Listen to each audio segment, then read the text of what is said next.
yang kedua menjadi terpecah.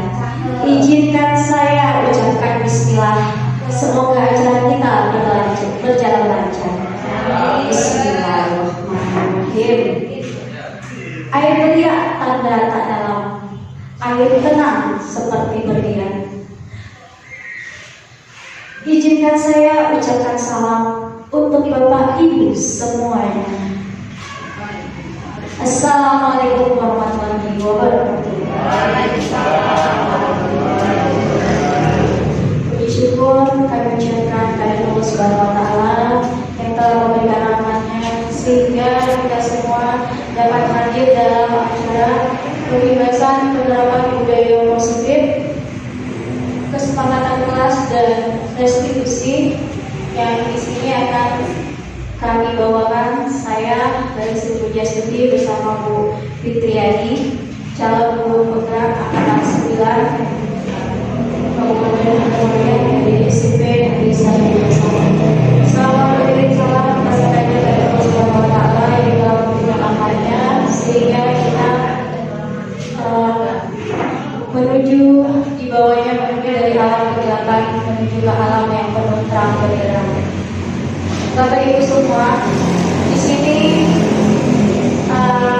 kami akan bersama-sama, kita akan bersama-sama melakukan diskusi penerapan budaya positif yang sekarang ini akan kita lakukan di sekolah.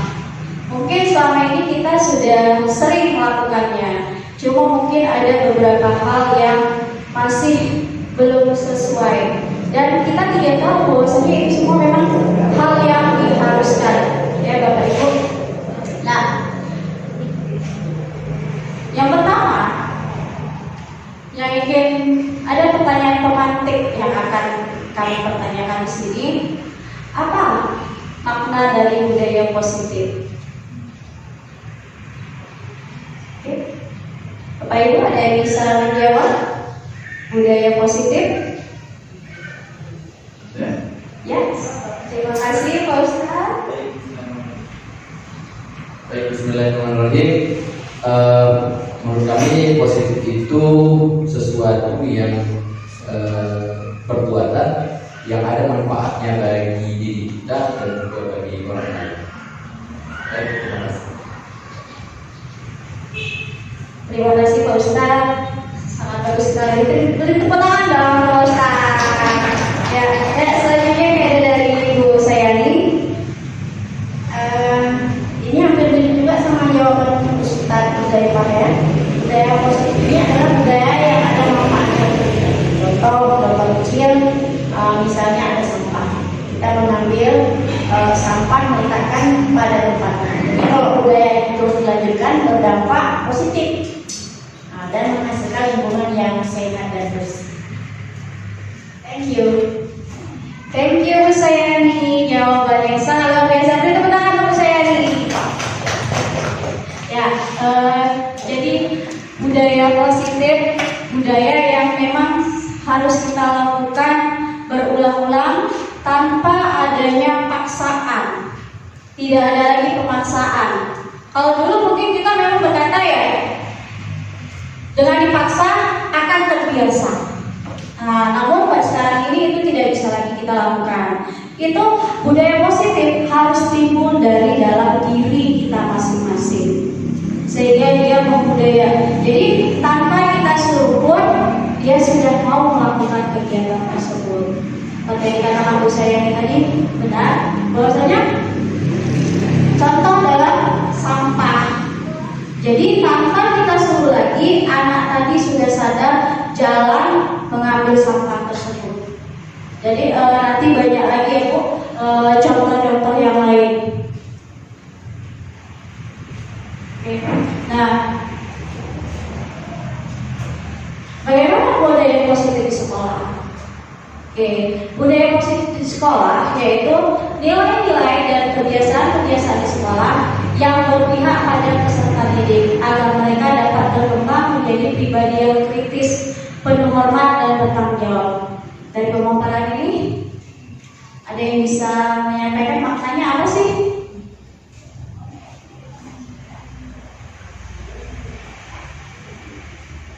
Makna dari budaya positif yaitu nilai-nilai dan kebiasaan-kebiasaan di sekolah yang berpihak pada peserta didik. Maknanya bagaimana?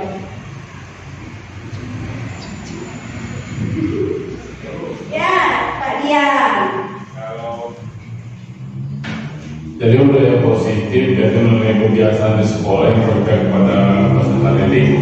Bagaimana kita bisa menumbuhkan nilai-nilai karakter yang terdapat di dalam profil pelajar Pancasila, seperti misalnya bertakwa, beriman dan bertakwa terhadap Tuhan Yang Maha Esa, kemudian juga bisa disiplin, bertanggung jawab, kemudian ada gotong royong, serta yang paling penting tentu nilai budaya positif adalah hilangnya perundungan di sekolah. Itu saja. Terima kasih Pak Dian. Tepuk tangan kepada Ibu. Nah, ya.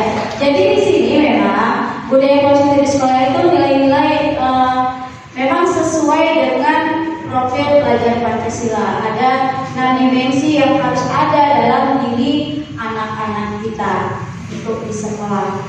Oke? Next.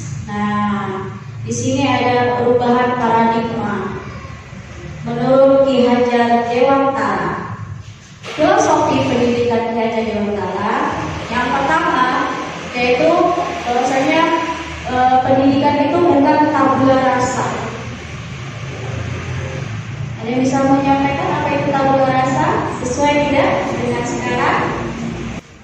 Tabula rasa. Pernah dengar Bapak Ibu? Pernah.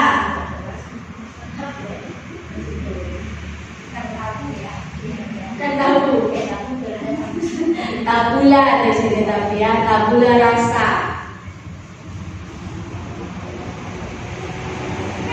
Kalau dulu ini selalu kita pergunakan. Namun setelah kita mempelajari filosofi pendidikan Ki Hajar Dewantara, kita tidak bisa lagi memakai tabula rasa. Kalau dulu selalu itu saja. Ini lebih cenderung ke anak didik kita.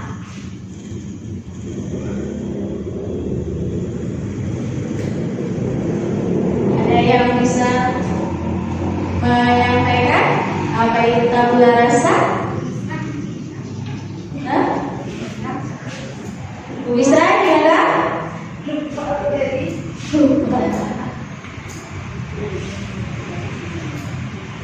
Nah, tabula rasa itu kalau dulu mengatakan bahwa anak-anak atau kita dilahirkan dalam keadaan kosong, seperti kertas putih. Tapi untuk sekarang itu tidak bisa, karena anak-anak begitu dia lahir, dia sudah ada bakatnya, sudah ada kemandiriannya. Contoh dari segi berjalan, dari segi merangkak, berbeda-beda, tidak sama semuanya. Nah, itulah yang harus kita kembangkan. Kita memang selalu bilang, selalu mengatakan bahwasanya anak ini lahir ini harus kita yang nempa, harus kita yang menjalankannya, harus kita yang mengaturnya. Itu tidak bisa lagi. Tapi anak yang dilahirkan itu memang sudah memiliki karakter masing-masing.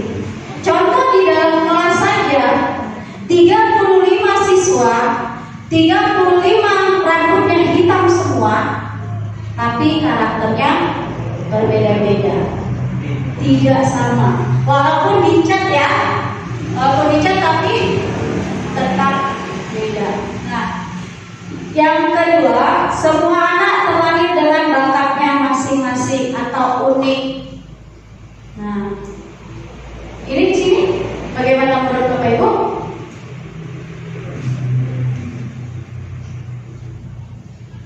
Semua anak terlahir dalam bakatnya masing-masing. Apakah kita setuju? Ustaz? Jadi ini saya ingat dari hadis Nabi, yaitu anak itu terlahir Kemudian orang tuanya lah yang menjadikan dia Majusi, Nasrani dan lain sebagainya.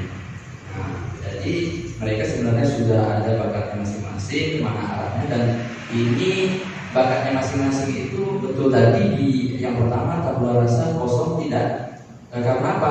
Karena ternyata lahir tadi itu yang terpengaruh dari awal. Mohon maaf, dari awal berkeluarga, niat karena Allah, kemudian berdoa, sebenarnya dia di dalam dikasih makan yang baik sampai dia lahir.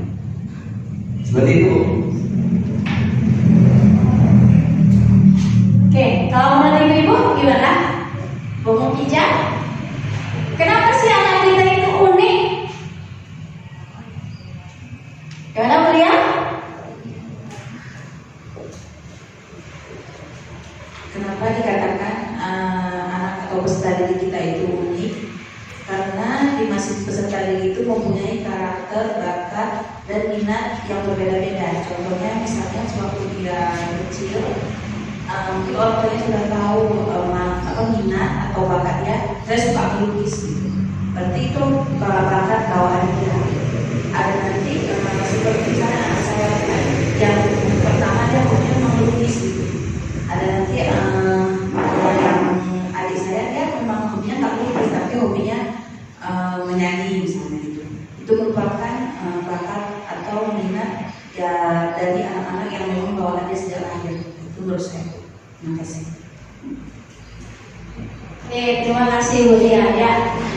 Tepuk tangan untuk Bu Lia. Ya, jadi memang anak kita ini semuanya unik, punya bakatnya masing-masing.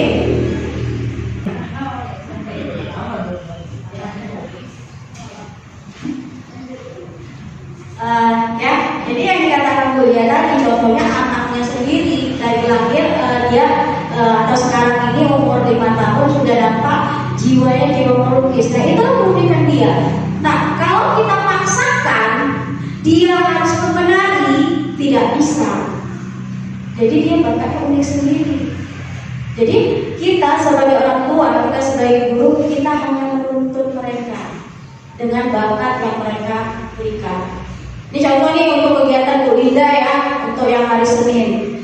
Ada stand up comedy, ada mengarang, ada menulis cerpen, ada jamin gitu ya. Nah, kalau Bu Linda atau kita salah mencari orang, nggak akan jadi. Jadi itu semua harus dari jiwanya sendiri, lalu kita dukung, kita tuntun. Itulah yang maksud dari semua anak terlahir dengan bakatnya masing-masing atau unik. Nah, lalu filosofi selanjutnya ada dipekerti. Dipekerti ini nilai-nilai kebajikan yang ada di dalam diri kita dan diri anak-anak. Lalu filosofi selanjutnya, tugas guru menuntun bakat tersebut agar anak tumbuh dengan selamat dan bahagia. Jadi seperti keunikan yang ada dalam diri anak-anak, contoh yang seperti anak Bu Lia, dia melukis, tinggal kita tuntun saja bagaimana cara dia bisa menghasilkan suatu karya lukisan yang sangat baik. Itu. Jadi jangan kita paksakan dia harus menari, harus yang memasak, tidak bisa. Semua orang bisa masak ya, tapi belum tentu enak. Nah, kalau kita di sini udah ada chefnya ya, ada pemain dan kalian tolong. Ya, dan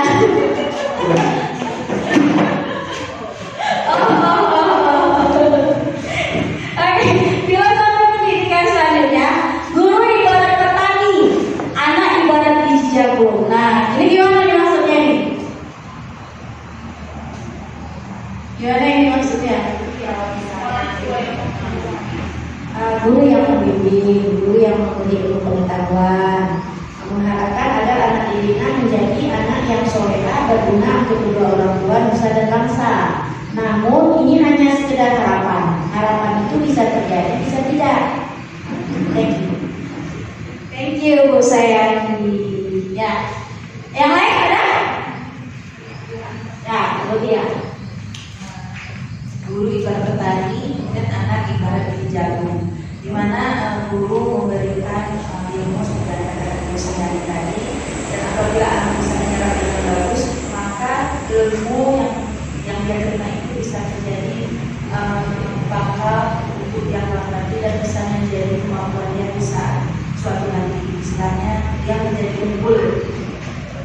menjadi bibit yang unggul untuk mendapatkan apa yang diinginkan nanti.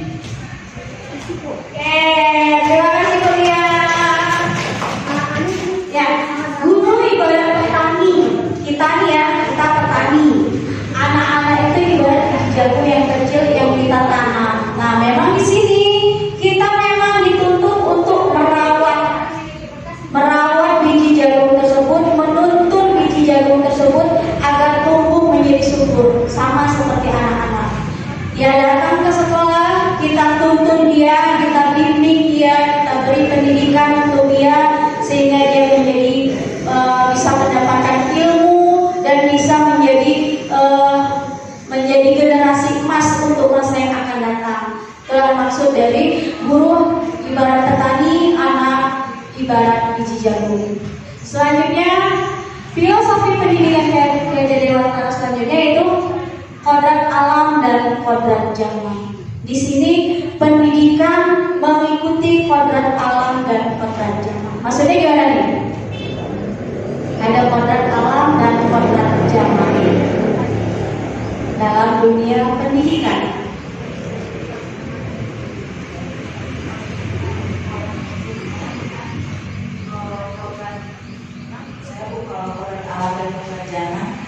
Dimana anak itu sewaktu kecil misalnya dihubungkan dengan seperti kita misalnya di Indonesia atau di Aceh dengan budaya-budaya yang Islami misalnya. Kemudian kodrat zaman kita ketahui bahwa zaman sekarang ini banyak budaya-budaya yang dari luar masuk ke Indonesia atau ke Aceh yang mungkin anak kita kalau tidak bisa mengimbanginya mungkin dia akan terjerumus ke hal yang negatif. Oke, terima kasih kuliah. Yang lain ada? Oke, nah kodrat alam dan kodrat zaman di sini bahwasanya kita guru dan anak dalam dunia pendidikan kita harus mengikuti yang pertama kodrat alam. Bagaimana anak tersebut, bagaimana karakternya, bagaimana lingkungannya. Kita harus bisa melihat kondisi anak kita dulu. Jangan kita nanti marah-marah aja terus kan, tanpa mengetahui dulu alam mereka. Bisa jadi di rumah juga dia kurang perhatian. Sampai sini kita marahi lagi. Nah, jadi dalam dunia pendidikan kodrat alam di sini kita harus lihat dulu lingkungan sekitar dan lingkungan alam yang ada di sekolah kita. Kalau kodrat zaman, nah kita mendidik anak, kita ikutin sesuai zamannya. Tidak bisa lagi kami dulu. Nah, sudah berbeda. Contoh, sekarang dunia pendidikan, dunia pembelajaran semuanya menggunakan era digital, menggunakan aplikasi elektronik semua. Jadi kita tidak bisa lagi kembali ke masa dulu. Dulu kami pakai buku aja udah siap. Dulu kami pakai ini saja bisa. Dan sekarang tidak bisa, Bu. Kita harus ikuti zaman. Kalau kita stuck hanya di masa lalu, kita tidak bisa. Nah, dulu juga memang ke anak kita ada jaga jarak. Kalau sekarang kita ikutin, kita harus jadi teman sama mereka. Kita ikutin bagaimana gaya-gaya anak, cuma hanya ada batasan mana yang bisa kita lihat. Gaya mereka kalau memang tidak sesuai kita nasihati. Tapi kita memang beginilah kehidupan sekarang karena perubahan zaman, jadi kita harus ikut dengan zaman sekarang. Tidak bisa lagi kembali ke masa lalu. Bu, kenapa nggak bisa kembali? Bisa. Ada beberapa hal yang memang kita harus ikut ke masa lalu, namun ada beberapa hal yang kita harus ikutin zaman sekarang. Contoh, kita sekarang ini ujian saja sudah pakai HP. Kenapa? Kenapa kita harus pakai HP? Kenapa nggak pakai kertas saja?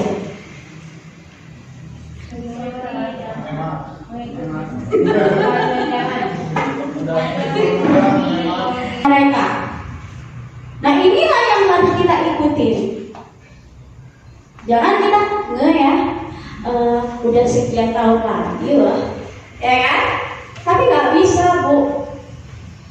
Saya kemarin ada pelatihan waktu di Bandar.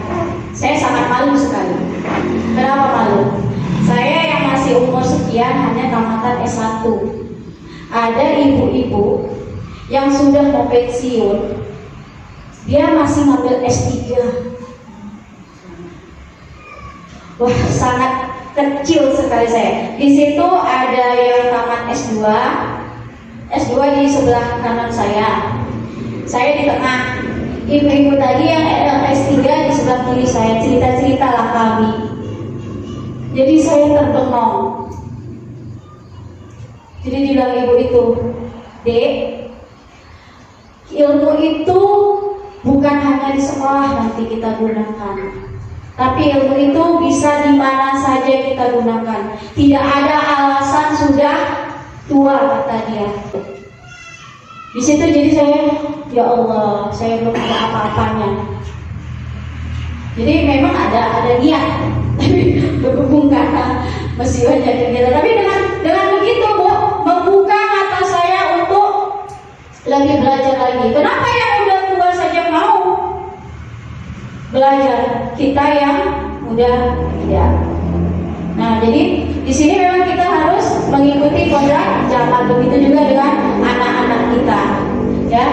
Selanjutnya ada berpihak pada murid, pada anak. Maksudnya gimana nih? Berpihak pada pendidikan yang berpihak pada murid, menghamba pada murid.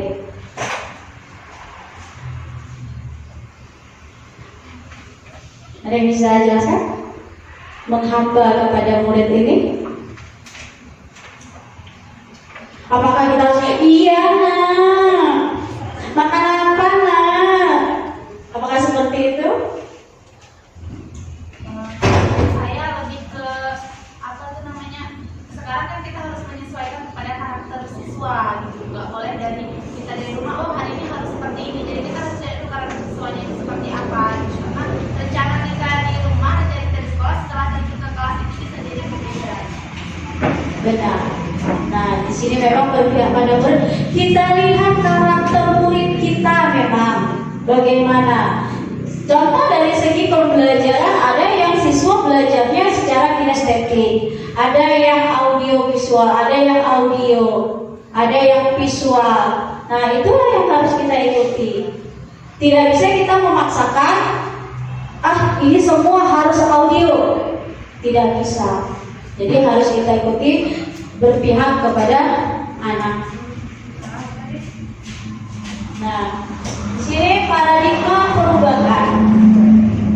Untuk membangun budaya yang positif, sekolah perlu menyediakan lingkungan yang positif, aman dan nyaman, agar murid-murid mampu berpikir, bertindak dan mencipta dengan merdeka, mandiri dan bertanggung jawab. Nah, jadi banyak perubahan yang harus kita lakukan di sekolah.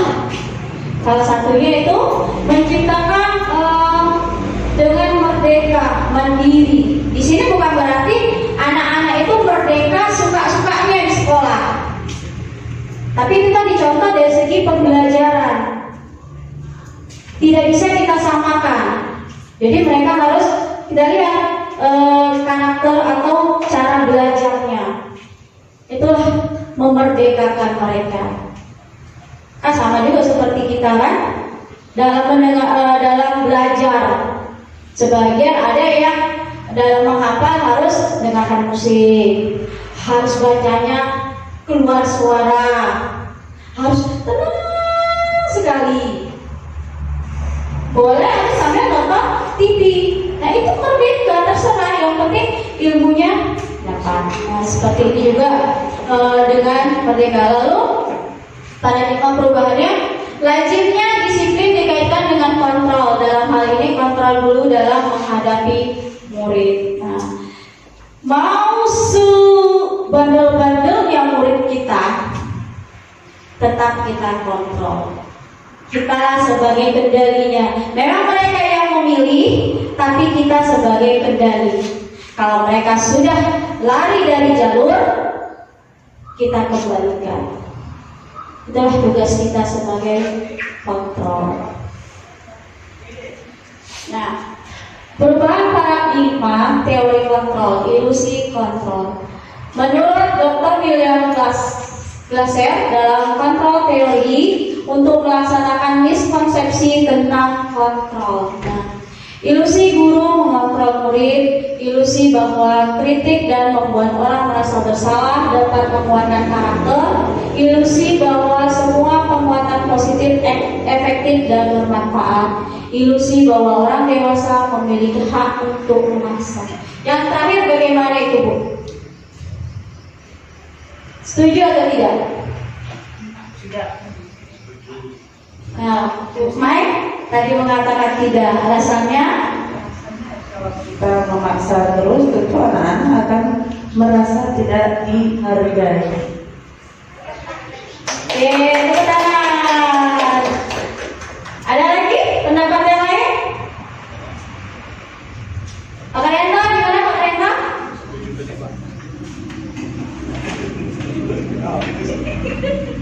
Kalau lihat dari poin pertama isi guru otomatis, kedua dan ketiga, kalau yang keempat itu memang kita harus memaksa, tapi mengarah ke positif, Bu. Artinya anak-anak ini kalau tidak dipaksa tidak mau berbuat juga. Memaksa di sini bukan anarkis maksudnya, bukan paksaan, tapi membiasakan dia. Sebagai contoh, aturan atau peraturan yang ada di sekolah itu kalau kita tidak paksakan, peraturan itu nggak akan jalan. Tapi dengan konsep kita paksa, kemudian dia terpaksa dan akhirnya terbiasa. Mungkin hanya itu yang bisa saya sampaikan. Oke, juara yang terkenal dong. Ya, Bu Mai mengatakan setuju, sedangkan Pak Kanata setuju ya, tapi harus ada paksaan. Oke, seperti yang saya katakan di awal, ya, yang tadi katakan di awal, bahwasannya kalau dulu memang iya dipaksa dulu biar terbiasa. Namun inilah paradigma filosofi pelajaran Ki Hajar Dewantara, pendidikan Ki Hajar Dewantara. Kita tidak bisa lagi memaksakan.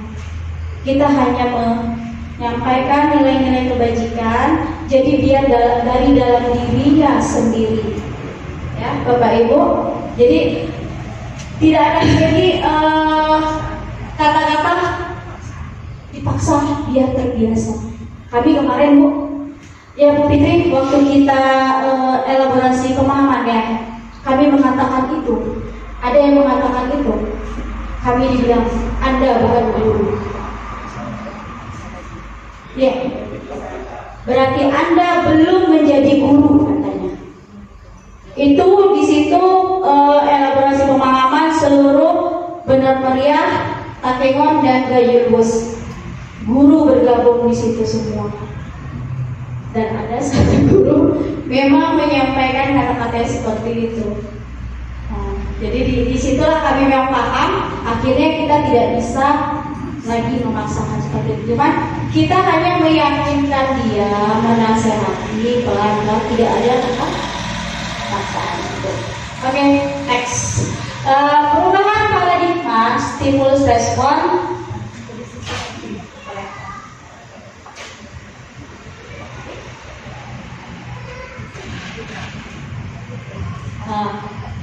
Nah, tanya apa makna disiplin?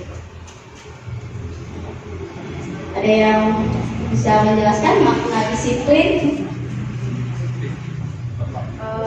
Makna disiplin ini luas, Bu ya.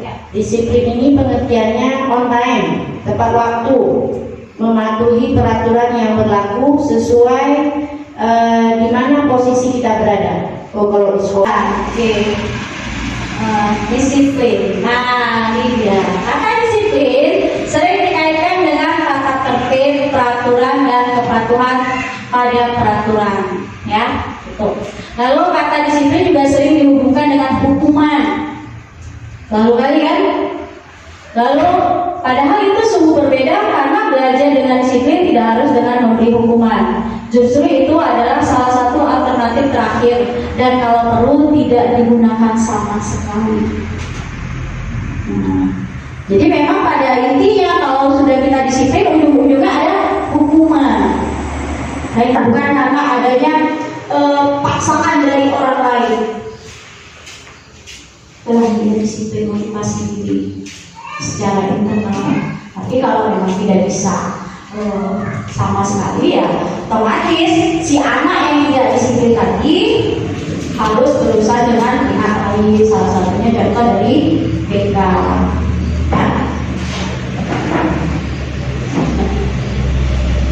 Teori motivasi perilaku manusia. Nah, untuk menghindari ketidaknyamanan atau hukuman, apa yang akan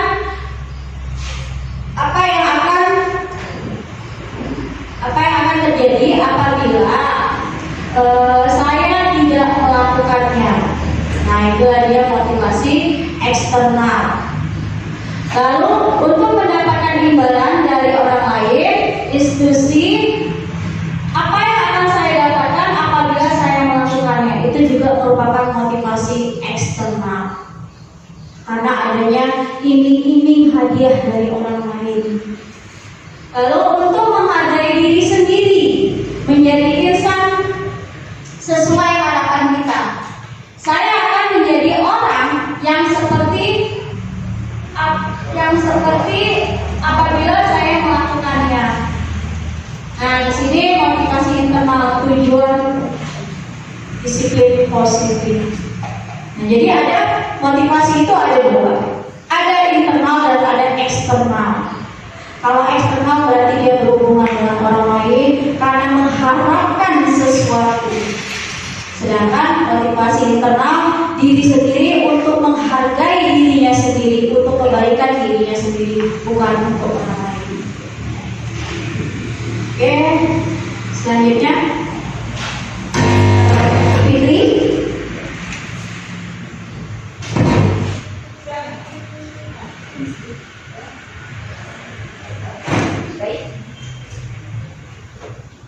Baik, Assalamualaikum warahmatullahi wabarakatuh. Terima kasih kepada Bapak Ibu yang telah memberi saya kesempatan.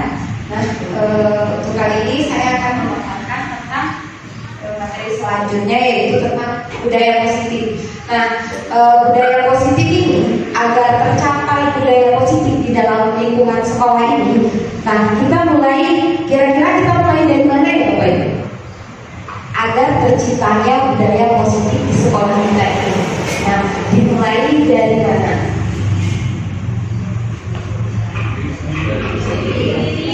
Ya, mulai dari diri sendiri ya Bapak Ibu.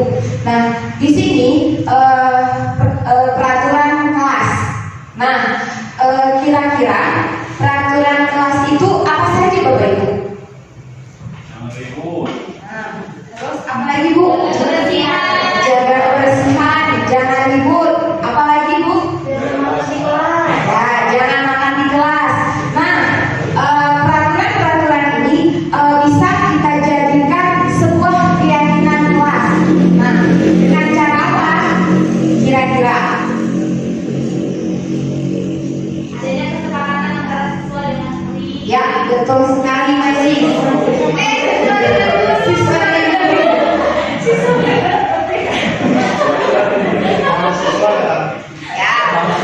Adanya kesepakatan antara murid peserta didik dengan guru.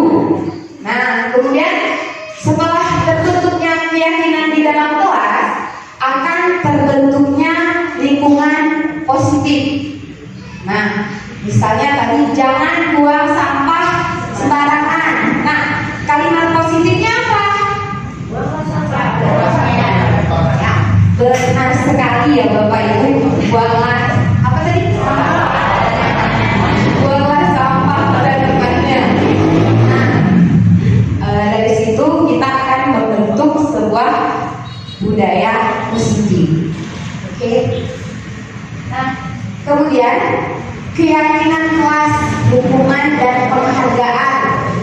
Nah, mengapa tidak peraturan saja? Mengapa harus keyakinan sekolah? Keyakinan kelas.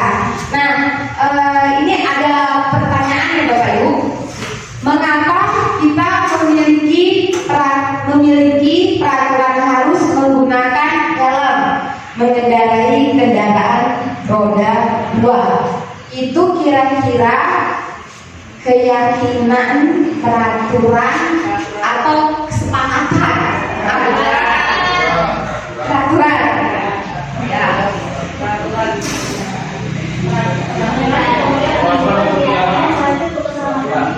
Ya, coba Bu Isra apa tadi? Ya, ulang. Awalnya peraturan, tapi kemudian peraturan itu akan menjadikan suatu keyakinan bahwa itu sebenarnya untuk keselamatan kita juga, untuk diri kita sendiri dan mungkin untuk orang lain. Oke. Ada lagi Bapak Ibu yang ingin menambahkan mengapa kita memiliki peraturan harus menggunakan helm bila mengendarai kendaraan roda 2?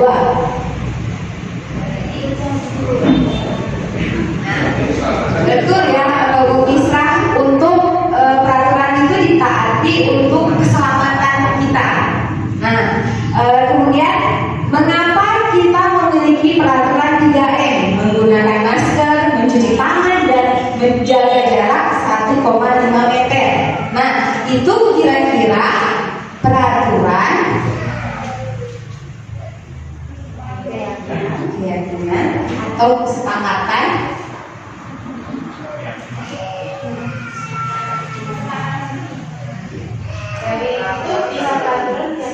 Ya, kesepakatan ini dijadikan menjadi budaya positif. Betul. Ya.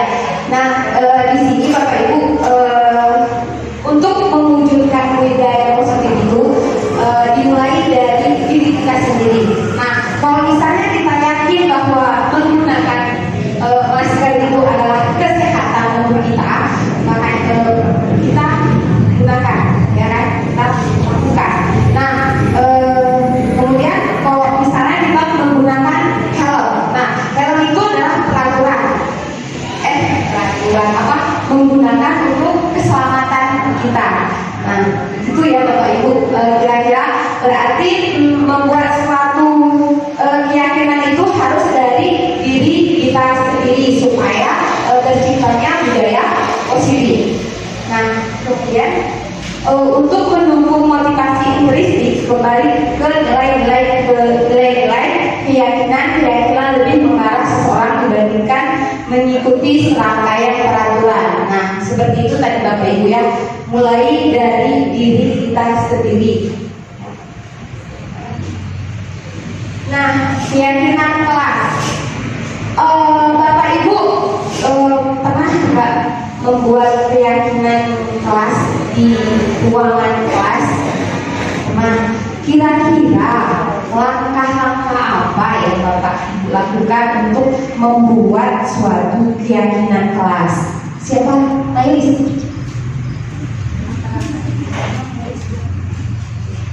Menurut pengalaman saya, sudah saya lakukan di kelas, ketika kita melakukan keyakinan kelas itu, siswa dengan guru itu melakukan diskusi. Kira-kira apa yang sering terjadi di kelas? Seperti ada yang makan di dalam kelas. Jadi apa kata-kata positif yang bisa kita buat supaya indah didengar dan kesannya itu nggak ada kata-kata jangan, seperti itu. Kemudian kayak menjaga kebersihan juga salah satunya sebenarnya itu umum ya, makan di kelas juga sebagian dari menjaga kebersihan. Kemudian jangan ribut, harusnya kan kata-katanya bukan jangan ribut. Jadi saya serahkan kepada mereka, antara siswa satu dengan siswa yang lain pasti memiliki pendapat yang berbeda-beda, sehingga nanti kita ambil satu kalimat yang memang indah didengar tapi itu merupakan suatu peraturan sebenarnya, tapi itu menjadi keyakinan kelas gitu. Terima kasih. Terima kasih buat Ibu Mailis. Ya, betul sekali.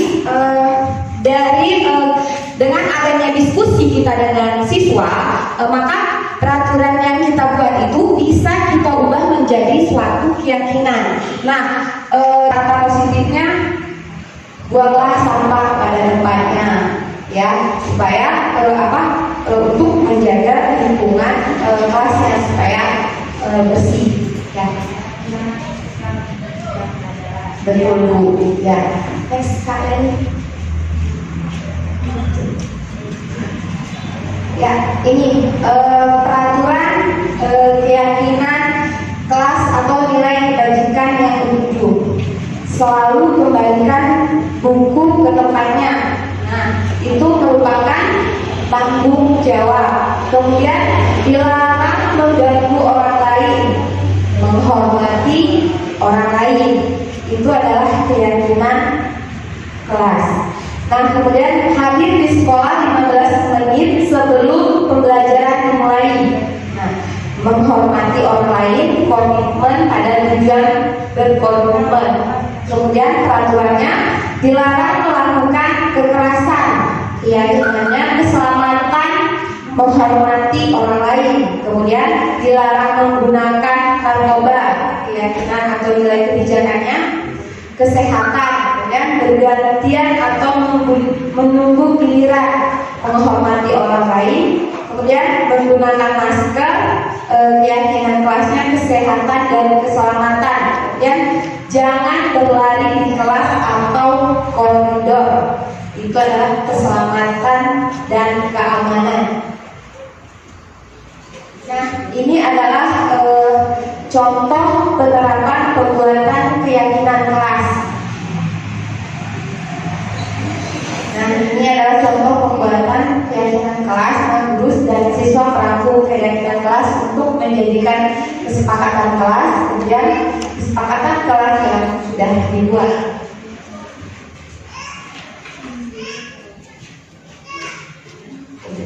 Dan ini Bapak Ibu, kira-kira tindakan guru mencatat 100 kali di dalam buku kalimat saya tidak akan terlambat lagi karena terlambat ke sekolah. Nah, kira-kira jawaban Bapak Ibu itu hukuman atau konsekuensi?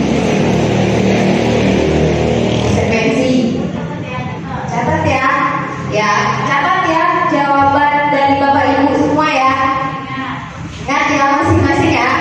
Oke.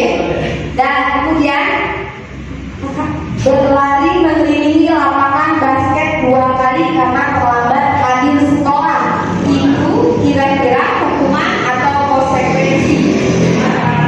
Ya, dicatat ya Bapak Ibu jawaban masing-masing. Diingat ya.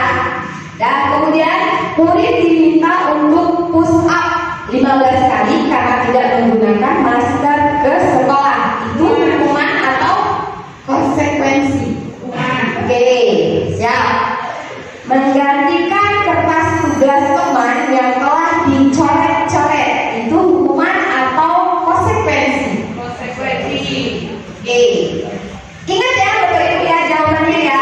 Nanti akan diberikan hadiah. Kemudian membersihkan tumpahan air di meja tulis karena tersenggol pada saat belajar. Meminta murid tidak menggunakan ya. Meminta murid tidak menggunakan sepatu seharian di sekolah karena tidak menggunakan sepatu hitam. Hukuman. Oke. Lari mengelilingi lapangan basket 2 kali karena terlambat 10 menit untuk pelajaran kejong. Ayo, itu hukuman atau konsekuensi?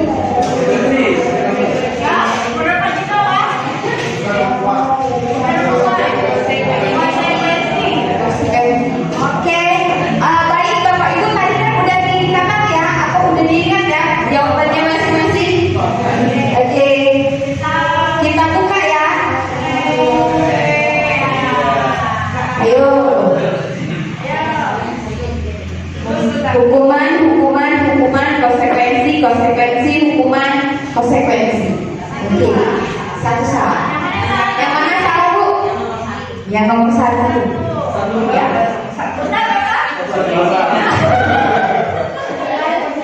Ya, 9. Oh, tidak ada yang 100 ya Bapak Ibu? Ya.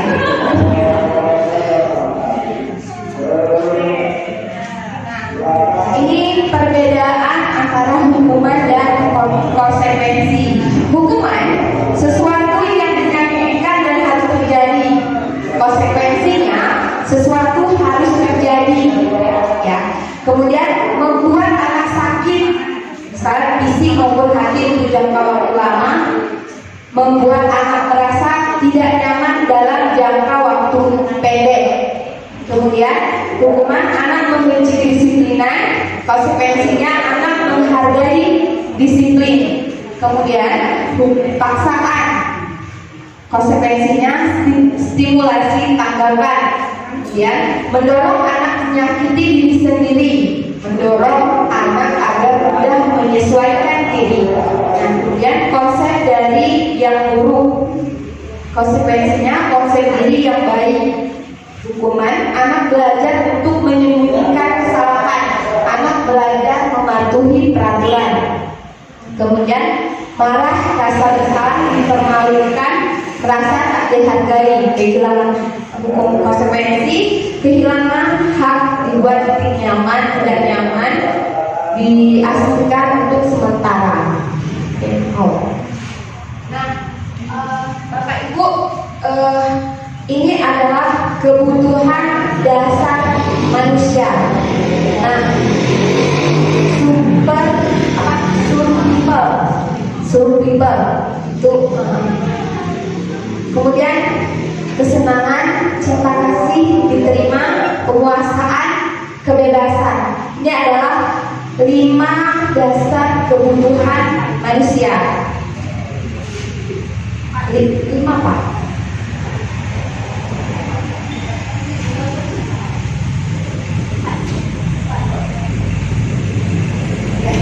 Ini Bapak Ibu, Bu Ani, guru kelas 5 di SD Pelita Hati, sedang bingung menghadapi ulah salah satu murid di kelasnya. Agus, beberapa anak telah datang dan mengeluh. Agus yang seringkali meminta bekal makan siang mereka dengan paksa. Jika Anda menghadapi seperti ini, Ibu Ani, apa yang akan Anda lakukan? Menurut Anda, kira-kira apa alasan Agus melakukan hal itu? Nah, ya, atau Bu ini ya, Bu Sila ya, Bu Ani ya. Kira-kira Bu saya ini, nah jika Ibu menjadi Bu Ani, apa Bukan Bu Ani ya. Saya tanya langsung terus ke Agus, apakah dia ada sarapan pagi atau tidak di rumah? Mungkin dia karena tidak sarapan, terus mengganggu si teman ini minta bekal nasinya karena dia dalam keadaan posisi lapar. Jadi tidak terus menghukum si Agus yang minta nasi. Kita ajarkan kepada yang punya nasi tadi, kalau sudah kita tanyakan si Agus tidak sarapan, marilah tidak ada rasa berbau. Kasihanilah si Agus. Kita tidak memfonis dia dulu ya, Bu ya. Itu kalau dari saya. betul sekali Bu Sairi. Beri dulu tepuk tangannya untuk guru Bu Sairi. Ya, terima kasih Ibu Sairi.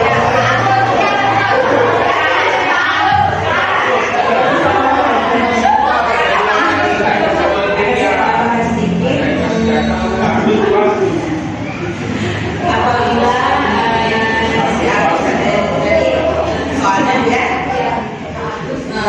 minta bekal makan siang dengan paksa kepada teman-temannya. Sama dengan Bu Sayani tadi, menanyakan kenapa dia tidak sarapan. Kemudian memberikan juga kepada aku sedikit maksudnya masukan gitu bahwa sarapan pagi itu penting untuk kesehatan. Kemudian sarapan pagi itu juga penting untuk menunjang fokus dalam belajar. Jadi itu akan saya sampaikan kepada si Agusnya. Kemudian seperti yang Ibu saya katakan bahwa berbagi itu indah. Jadi kawan-kawannya bisa berbagi makanan kepada si Agus biar si Agus tidak kelaparan.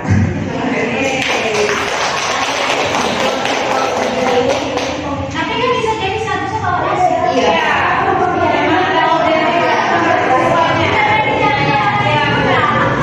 Karena dia mau ini cari perhatian ya Bu dia ya.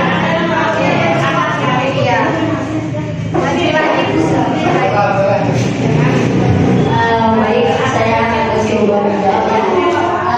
Anak saya Agus, silakan dulu. Misalnya, ibu mau bertanya, kenapa kira-kira kamu mengambil bekal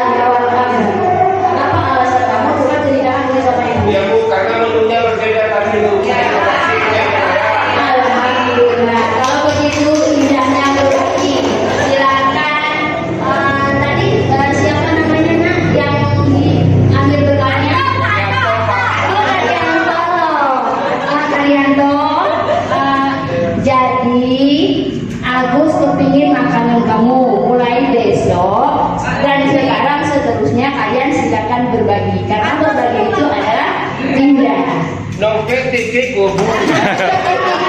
Jadi Seger lu. itu segerut tadi ramah dan geribo. Baik Bu, jadi dalam kita menyelesaikan suatu masalah itu kita harus tahu dulu akar permasalahannya itu apa. Permasalahannya setelah kita tahu akar permasalahannya, istilahnya seperti dokter. Ketika dokter tahu penyakitnya apa, kemudian dia enak memberikan resep atau obat. Begitu juga kita dalam pendidikan, karena beragam anak kita di sini, misalnya kita kurang lebih dari 300 lebih ya Bapak Ibu ya. Jadi 300 karakter siswa yang kita hadapi. Jadi antara yang satu sama yang lainnya itu sangat berbeda. Sama seperti yang dikatakan Bu Lia sama Bu Saniani tadi, bisa jadi dia karena tidak makan pagi, bisa jadi dia karena memang itu adalah suatu kebiasaan dia. Jadi fungsi kita sebagai guru itu mengarahkan mereka sesuai dengan alasan dia tadi, sesuai dengan akar permasalahan tadi. Apa alasan dia, apa yang memotivasi dia. Istilahnya seperti ini. Kita cari akar masalahnya. Masalahnya adalah dia kurang perhatian di rumah. Itu salah satu contoh. Kalau dia kurang perhatian di rumah, ya kita kasih perhatian di sini. Kalau memang dia usil, memang itu adalah usil. Itu tugas kita mengarahkan dia, menuntun dia bahwa kita katakan perbuatannya itu adalah salah. Seperti yang dikatakan oleh Bu Leli sama Bu Fitri tadi, kita tidak boleh memaksakan kehendak kepada anak, itu benar sekali. Apalagi, nah kamu harus berubah. Kalau tidak berubah, ini hukumannya. Itu tidak boleh. Tetapi kita mengajak mereka dengan pelan-pelan. Istilahnya heart to heart kata Pak Dian. Dari hati ke hati. Sekian Bu, terima kasih.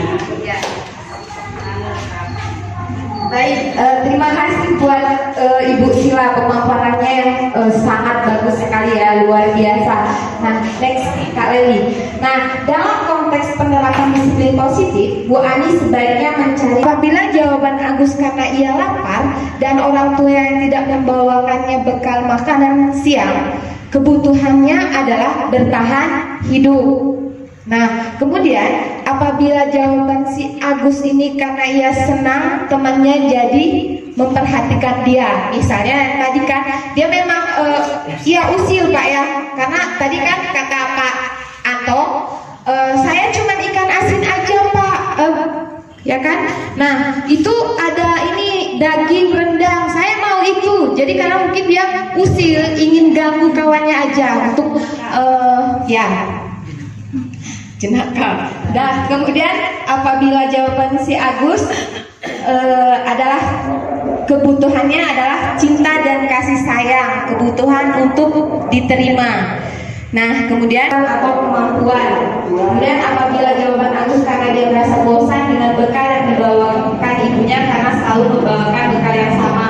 Kebutuhannya adalah kebebasan, kebutuhan akan pilihan. Apabila jawaban si Agus adalah karena iseng saja dan dia menikmati ekspresi wajah temannya yang kesal karena diambil makanannya. Ini adalah kebutuhan adalah kesenangan. Ya. Nah, apa itu restitusi? Kira-kira Bapak Ibu pernah nggak mendengar kata restitusi?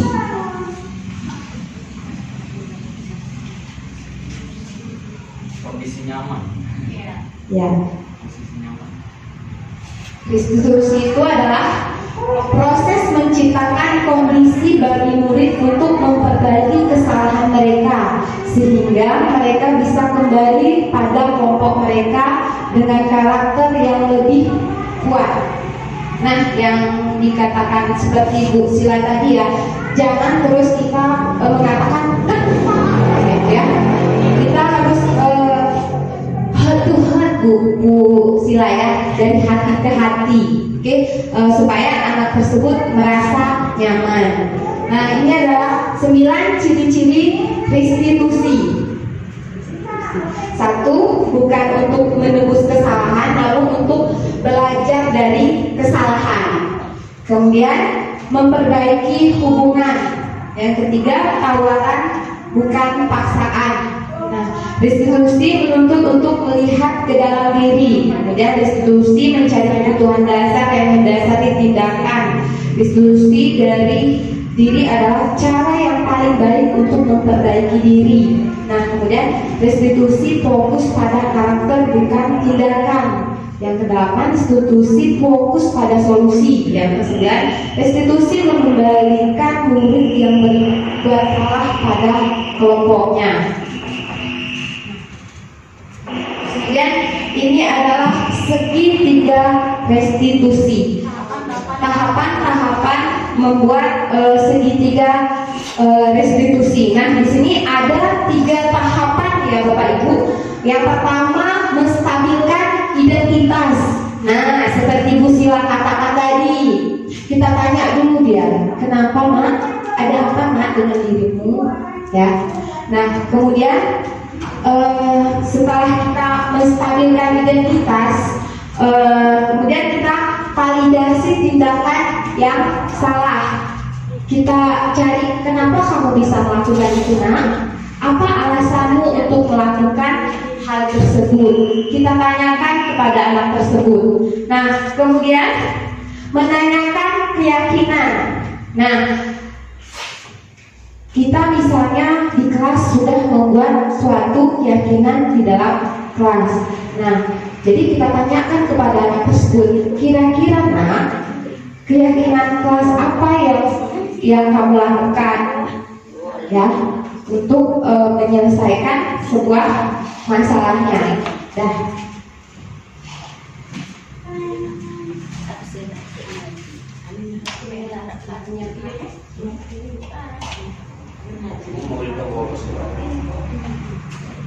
Nah, ini adalah dokumentasi penerapan segitiga restitusi.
dipersilakan. Setelah kita melaksanakan penerapan budaya positif tadi, ini sangat luar biasa sekali bahwasanya bagaimana kita bisa menerapkan budaya positif itu di sekolah, kemudian juga bisa melakukan kesepakatan kelas dan juga restitusi dalam pelaksanaan menangani bagaimana sesuai yang bermasalah. Ini materi yang sangat luar biasa sekali. Mudah-mudahan bisa kita terapkan dalam proses pendidikan di sekolah kita. Terima kasih, Bu. Baik, terima kasih. Demikianlah pemaparan dari kami berdua. Lebih dan kurang kami mohon maaf dan kami akhiri dengan Assalamualaikum warahmatullahi wabarakatuh.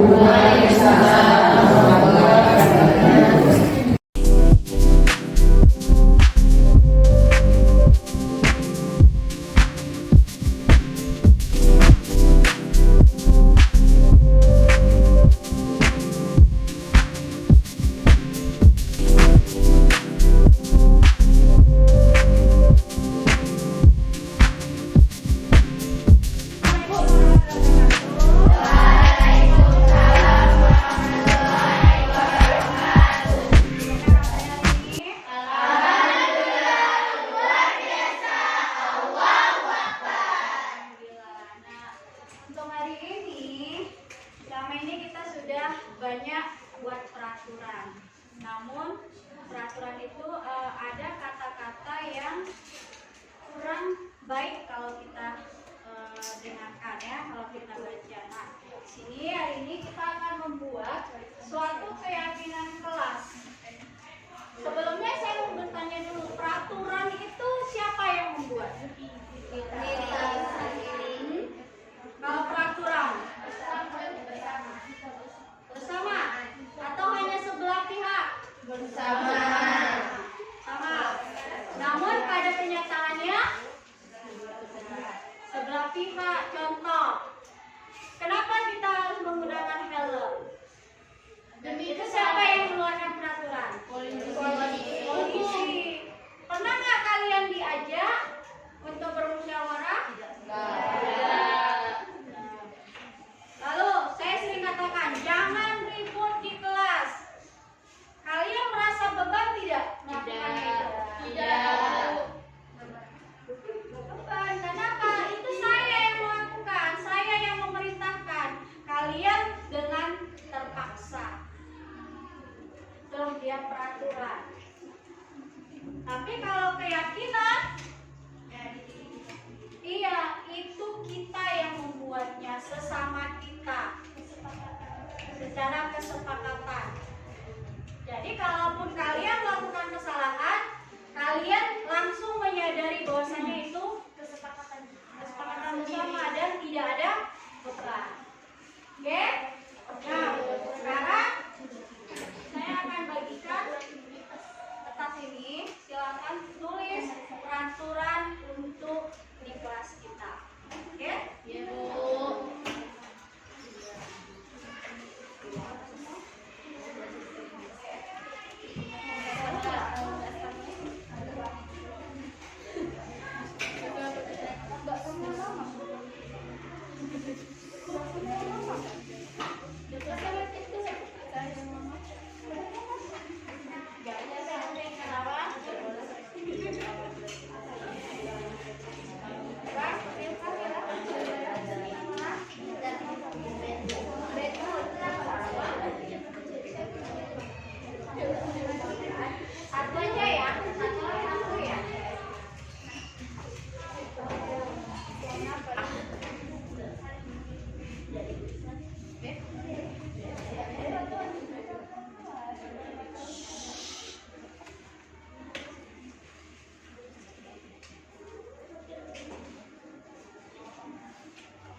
tempel ke depan ya.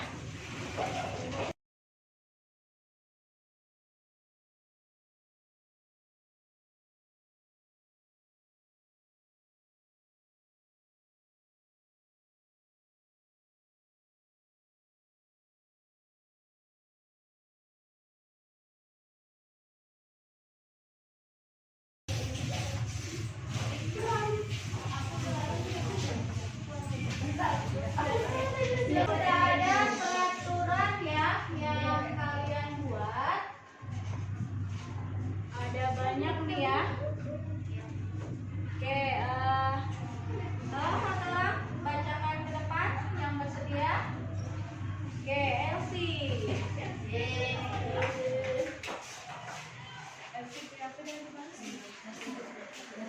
Kalau yang sama nanti dicabut aja ya, ada yang sama. Peraturan kelas. Tertib di dalam kelas dan tanggung jawab dengan tugas dan piket. Oke, gimana? Yes. Tidak ribut di kelas. Dilarang makan saat jam pelajaran berlangsung. Oke. Tidak berbicara saat guru menjelaskan. Buanglah sampah pada tempatnya. Masuk kelas tepat waktu. Makan pada saat jam istirahat tiba. Tidak makan di kelas. Sama ya, tadi ya. Ini kita aja. Masuk ke kelas tepat waktu. Ada tadi sama ya. Dilarang makan saat jam belajar. Bersikap baik dan menghargai sesama teman. Masuk ke kelas tepat waktu. Tidak tidur saat jam pelajaran berlangsung. Dilarang makan saat jam pelajaran. Dilarang ribut. Dilarang makan di kelas. Tidak ribut saat guru menjelaskan. Dilarang mencontek. Dilarang merusak properti kelas. Masuk ke kelas tepat waktu. Tertib di dalam kelas. Ada ya, masuk ada ya. Ada. Dilarang berbicara saat guru sedang menjelaskan. Oke, ada. Tidak boleh makan saat jam pelajaran. Masuk ke dalam kelas di saat jam pelajaran. Piket sesuai jadwal piketnya. Tidak makan di kelas saat jam pelajaran. Dilarang makan di kelas saat jam pelajaran. Dilarang memakai jaket di dalam kelas. Tidak makan saat pembelajaran berlangsung. Dilarang berkata kasar atau tidak sopan. Dilarang saling membuli sesama teman. Dilarang makan di kelas. Dilarang ribut saat jam pelajaran.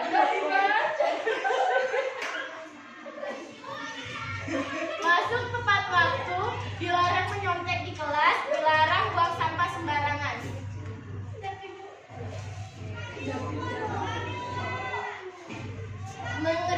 Mendengarkan guru dan teman sekelas serta ikut arahan.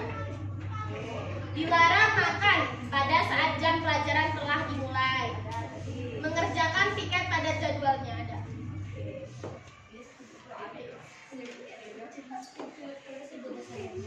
Terima kasih Elvi.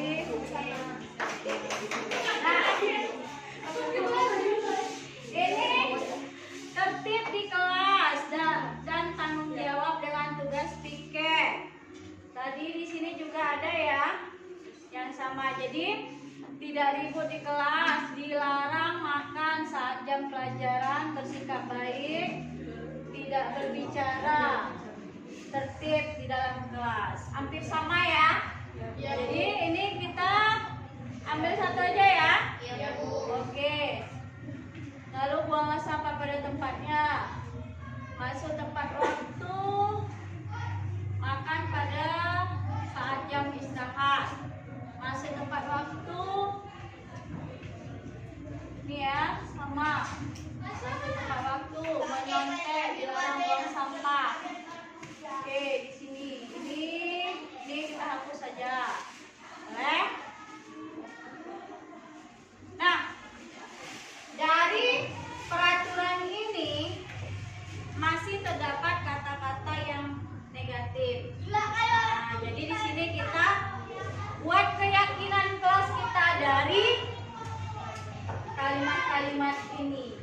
Nah, yang tidak ribut tadi di dalam kelas bagaimana kita buat?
itu kalimat positifnya? Jagalah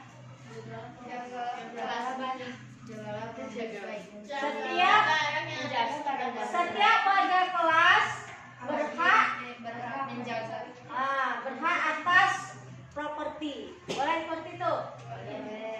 Atau kalimat kalian? Gimana?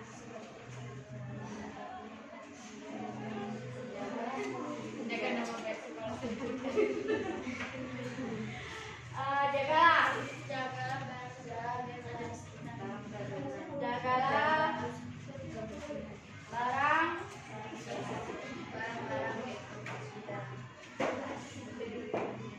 nih yang mencontek tadi dilarang mencontek di kelas. Bersikap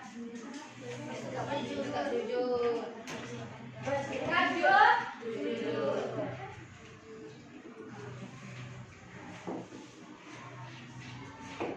Nah, inilah keyakinan kelas yang sudah kita sepakati.